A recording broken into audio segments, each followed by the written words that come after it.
for me, I always kind of fall back on the James Harden Adidas one because that was a huge moment. Here I am at the United Center, and here is the guy on court, one of the best players in the NBA, wearing a shoe that I had a hand in. Like it's got my name on the shoe.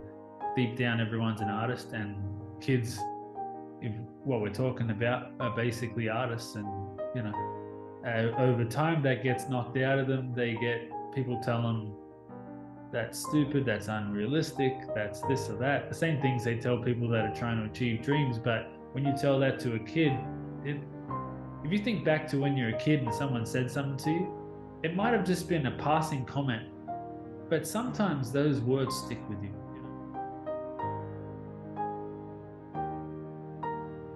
Hey, Dan, we've come to the part of the podcast where I ask 5 questions and 5 answers. It's a consistent theme now in the podcast. I will say, sometimes I do forget one of the 5 questions and just have to roll off the top. I've done it so many times, but sometimes I forget them. But the way that we release this part of the podcast is for those of you who have been listening to the full episode so far. This is like the conclusion piece. And there's some of you who might be hearing this separately or watching this separately. And this is almost like a great trailer to then go and listen to the full chat.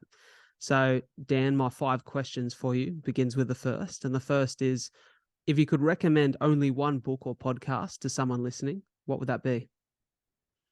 One book or podcast? That's a tough one. I have many books, but I'm just trying to think.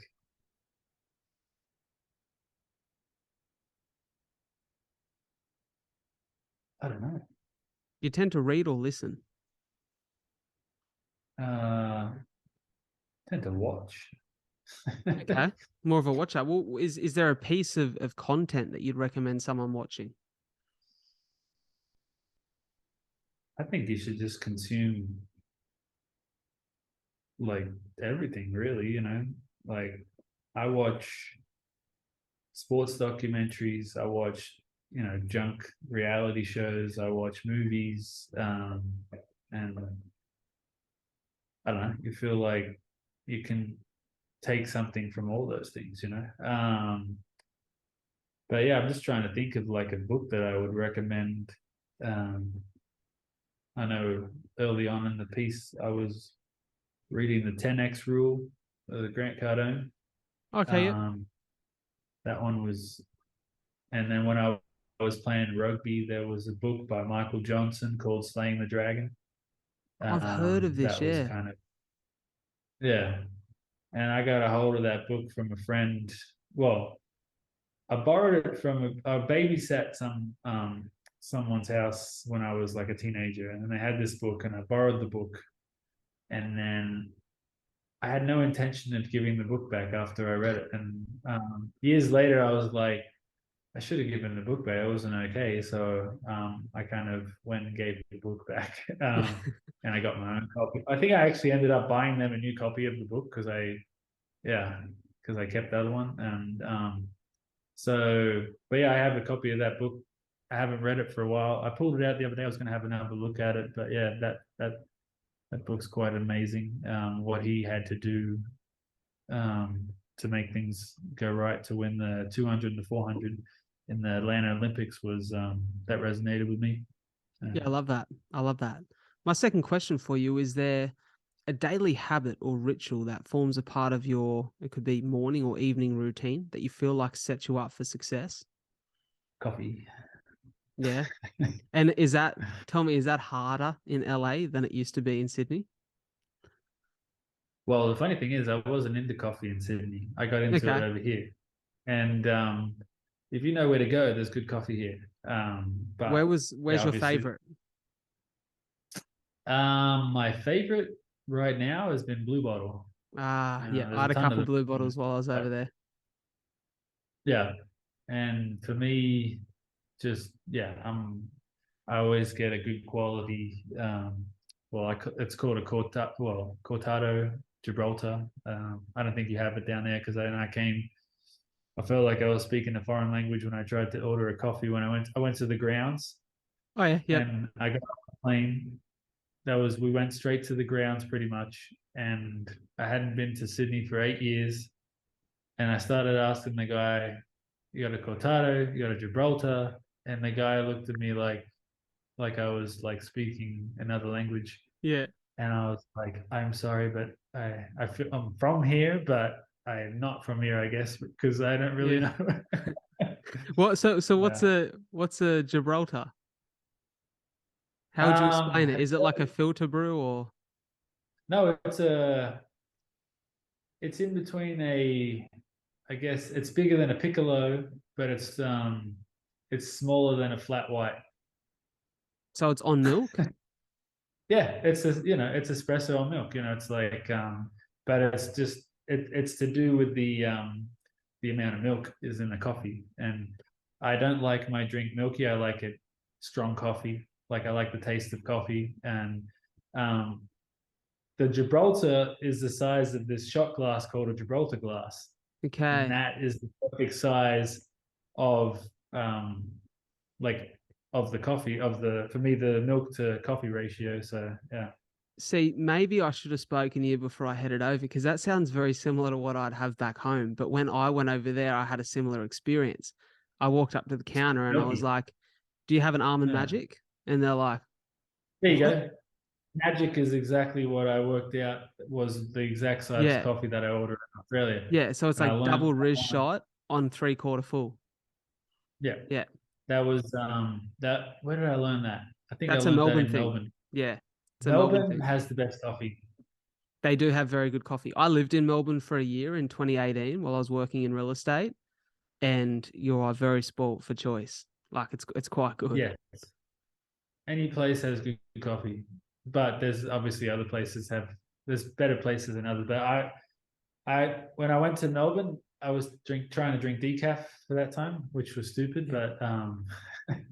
But I went to one coffee shop called I think it was called Everyday. It's called Everyday. It's Every in the day. CBD. Okay. Um, they did, and I got a decaf. Like I guess what did I order? I think I got a decaf magic, and you wouldn't even know that thing was decaf. It was so good. So good. Yeah. They're pretty good these Yeah, days. I have to ask, just yeah, to sidebar a little bit here, we're talking about Oz, and you can still sense that there's a passion for home in your voice. Is there ever a yeah. plan to bring something back here to spend a bit of time here as a family, or do you feel like your life and your plans are very much in the US? I mean, I flip flop on that stuff all the time. I'll go through I go through periods where oh yeah, like I want to live everywhere. And my son even said it to me the other day. I said to my wife, I was like, "Would you want to live in Utah?" And then my son's like, "You want to live everywhere?" And I'm like, "I do actually." um, and it's funny because I do have that intention to have my kids kind of be closer to, I guess, my family and Mm, like have a bit of taste of what it was like for me to grow up there. So that last trip, I was kind of planting some seeds in terms of like um, creating more opportunities for me to be back in Sydney, yeah. so or in Australia in general. So yeah, I have a manager who's based in Melbourne. Okay. He deals with a lot of athletes, not only in Australia but all over the world. Like he has NBA athletes and whatnot. And but yeah, I've been working with him, and he's been really great to kind of plant those seeds for having that as an opportunity to be in Australia more. I do like it there. There's some things I don't like, and there's some things that I do like. Yeah, so Yeah. the things that I don't like can be a bit of a deal breaker though for living there full time. What, if you don't mind me asking, what would they be? Two things: taxes and speed cameras, and just it. I just feel like everything is so controlled, Mm, um, it's and I don't know if I didn't go away for 8 years and then come back into maybe not. You don't have to be 8 years, but like I'm used to the way of life I have over here. yeah. So you go away for 8 years, you tend to have a different perspective and see a different thing to somebody who's in it. You know what I mean? Mm, And this isn't. I kind of said this to someone the other day. You put a dog on a leash, and then you take the leash away, he still walks the same distance, Yeah. but he doesn't realize he's doing it, So it's Yeah. kind of like I I didn't realize like how I guess how bad it was in terms of like those things. And I don't necessarily want to say this on a podcast for people to be like, oh, he's just bagging on Australia and whatnot. But you know what I'm talking about, though, I right? do, yeah. Man, Yeah, you're preaching to the choir. I just got $600 worth of speeding fines from Canberra. that's my point. That's Cheeky my point. bastards. That and the cameras weren't signposted like Not only that is it cheeky, it's fucking expensive. bloody oath. Like six Bloody hundred oath. dollars. Like how is that worth $600? And on top of that, you got to pay tolls to use every road. You Mm, know, like the cross city tunnel, you go across like 1 mile road. It's like six bucks. and you yeah. come back, and I think maybe one way you don't have to pay, but I can't remember. And then not only that, you come out of the tunnel and it's 40 kilometers an hour, and I'm just like, who the hell can drive 40 kilometers an hour? Yeah. And now the stupid thing is that when they brought the school zones in when I was back when I first started driving, this was they brought the school zones in, and they put the speed cameras around the school zones so that you go 41, you're toast. Yeah. Now they have it where it's like you have a school zone, and then like after the school zone is still 40. So I'm like, what's the difference? Like you're going 40 anyway. So it's like, yeah, Exactly. Yeah. soon it's I going to get be ya. 30. I've got a proposition for you. When you decide that you want to come back and spend some time in Oz, just come to Wollongong. Yeah. No, no tolls, maybe 2 or 3 speed cameras. I know you're a Dragons fan. Get you down here Yeah. in the Gong. You've spent some time here before. Just set up home base here. Yeah. Yeah. As long as they have yeah, because in America, they don't really have the cameras here. Yeah. And everyone drives like say the speed limit is 50. People drive 65. People drive 75, 80. This is miles an hour. Yeah. So um and that's like normal. So if you're driving 70, you know Mm, coming up behind you, like, come on, let's go. So exactly. Yeah. like, but when I first came over, I was so trained to stick to the speed limit at 65 and not a notch over. That's why I was like kind of Yeah. the example I was using as a dog on a leash. Mm, It takes a minute to train that out of you, for because sure. it basically trained into doing that. And then when I went back with my wife, and she's American, and she's like, why are you driving so slow? And I'm like, because if I drive faster than 40, there's a speed camera up here that we're going to get done at. And I don't know where the Yeah. speed cameras are and they're not, because I don't live here. Yeah, exactly. Yeah. Yeah. Well, I heard you had a not bad tour guide in Sydney though. Gus Crichton behind the Oh, wheel yeah, for a yeah, bit that of was it. Yeah. fun. Yeah, yeah. And he was driving, so I didn't have to worry about the speed cameras. So, Yeah. Straight onto his bill. yeah. But, I I want mean, yeah. I want to dive into this third question with you because I'm mindful of your time. The Yeah. third is, what's a challenge that you've had over the course of the last few years that has required the most growth to overcome? A challenge. Um, ooh, I mean, I feel like the last couple of years have been challenging business environment in general, just the state of the world and the pandemic, and just kind of navigating through all that and Mm, coming out the other side and still standing. That's kind of it's been a challenge for, I guess, for everybody. for Yeah. sure.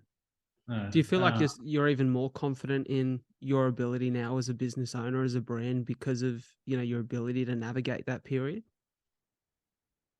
um, yeah, I mean, I'm lucky that I have a good support staff, a Mm, good support. Like my wife probably navigated it more than I did, but yeah, she's kind of the person that I lean on, and it's kind of good to have that other person that kind of that you go through it together with, because for I sure. think it's always good to have a partner to do stuff with. But yeah, I guess that's been tough, but go through tough stuff all the time, and we just always work out a way. That's always been our mentality, that there's always a solution. That's always been my mentality. I love that. Very well said. My fourth question for you, Dan, is there a skill that you're in the process of trying to master or an attribute that you've developed that serves you well in your life right now? A skill. Ah, I think the skill that I would like to do better is multitasking, because I'm just like, sometimes I'm like, feel like I have 1,000 things going on, and how do I take the time to like, I got to do this right now, you know? Mm. But that's not really something that I've mastered. Well, I don't know um, if we ever master anything, do we? So it's kind of a, well, that's the thing, is like, there's no, like for me, there's no such thing as perfection, because if you read that Michael Johnson book, and also just in life, I just know that the universe doesn't allow something to be perfect in my, mm, and I'm like, if that's if that's the case, then something can always get better. And if you're not going up, you're going down. There's not like, you're not like, you either getting better or things are yeah, declining. So you may as well just get better, right? for sure. Um, so yeah, I'm always looking for those little one percenters to improve my work and what I'm doing. And but to allude on the Michael Johnson story, he ran this crazy time in the 200 meters in '96. It was I think it's been broken now, but at that time it was like an unheard of time. It was 19.32 seconds, Yeah, wow. but he stumbled at the start of the race, and he still ran that race and killed the like, and made this amazing time. And he thought to himself, is like, how much better could I have gone if I didn't stumble? You know, Yeah, like he would it's have done, so it's like there's always that little bit extra you can improve on whatever you're doing. Same with my clothing. It's like there's millimeters of things that could change on it. There's that could make it better. for sure. Yeah. And even to that, whilst there's always that 1% that you can improve, it's also a really good message to say that even when you stumble, head up, keep moving forward. Yeah. He just had to keep going. Um, and then the other thing is complacency is the biggest killer, Mm, because then you get to a point where you've had some success, and then you stop doing the things that you did that got you there, and you don't think you need to do them anymore. So you stop observing and looking for those one percenters because you don't think you need to. And then somebody else is going to come along who's looking for those one percenters and looking for those things and hungrier than you, and he's going to go past you. It's like in Rocky, when you watch Rocky, when he came up against Clubber Lang in Rocky 3 the first time, he was not like hungry anymore. yeah. And then he had to go away and find that hunger again. And then he came back and he beat Clubber Lang. So Yeah, it's so yeah, it's so true. And it's like you said before, you can reminisce on these big moments in your career, that James Harden Adidas collaboration. You can draw inspiration from it. But if you live in that memory and it just becomes all that you've done, then what's the next one? So I love that you talk about that hunger, and I love that you can see that drive within you to want more. yeah. I mean, that's just yeah. I guess I don't know.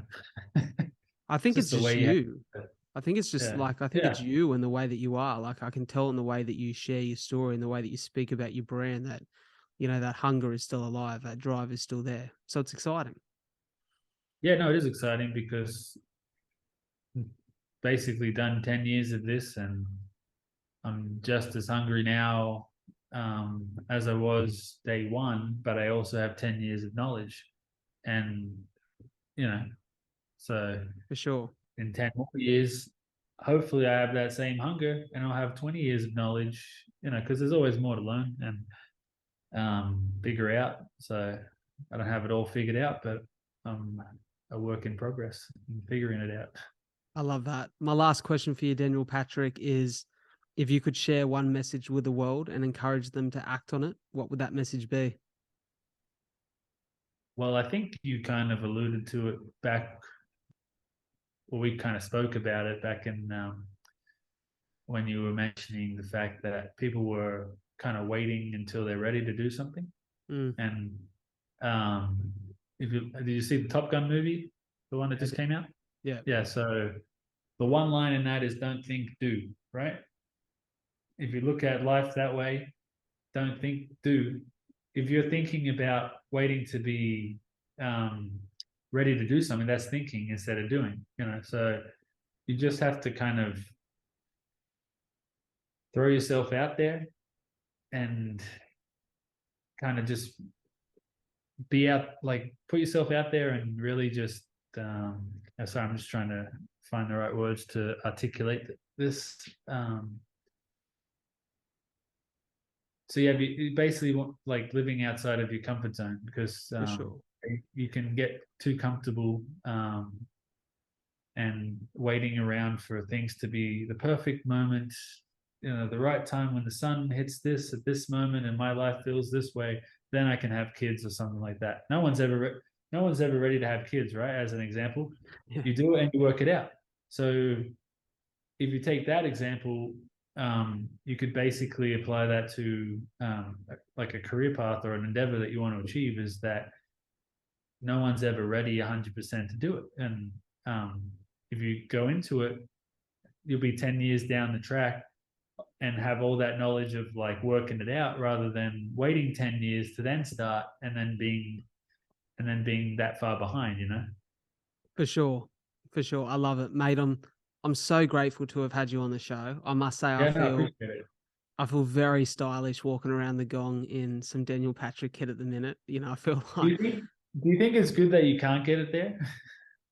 I think, somewhat selfishly, a little bit, yes, that like, I'm Yeah. like, oh, there's not many people getting around in these pants right now. This Yeah, feels, because I'm like, if I had a store in Sydney or Melbourne, like, would that take away from the kind of I guess the like exclusivity, I yeah, the guess. exclusivity of it and the fact that people come over to my store when they come to LA to get it, and then when they go back, they're like, you can't get this here type thing.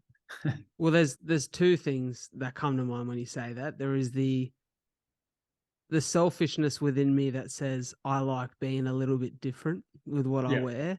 So keep the kit in LA and yeah, we'll just keep doing the trips back there to get it. But the other selfish part in me says it'd be nice to have Daniel Patrick down under again. yeah. So I think inevitably, Okay.